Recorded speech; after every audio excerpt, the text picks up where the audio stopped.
question.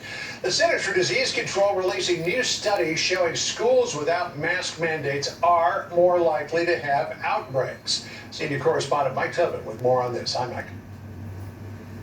Hey, John, it was 3 studies that came out of the CDC's weekly morbidity and mortality report, focusing, as you mentioned, on mask mandates and concluding that the masks are indeed inhibiting the spread of the virus and schools are staying open. One of these studies focused on Arizona. Pima and Maricopa counties, accounting for 75% of the population in the Grand Canyon state. And the conclusion was that schools without mask requirements for their students were 3.5 times more likely to see a COVID outbreak than schools that had a mask mandate for students and staff.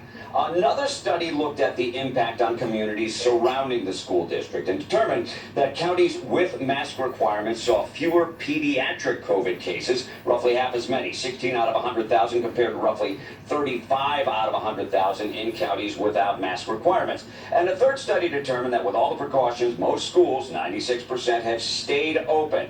And according to the CDC director, students and their families remain safe. We know how to keep them safe, and when we don't use the proper mitigation strategies, they're more likely to have outbreaks and have to close.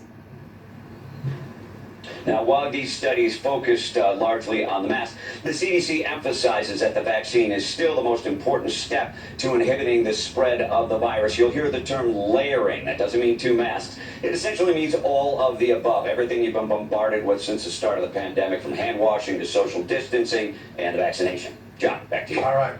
Mike Tobin for us. Mike, thank you. Sandra?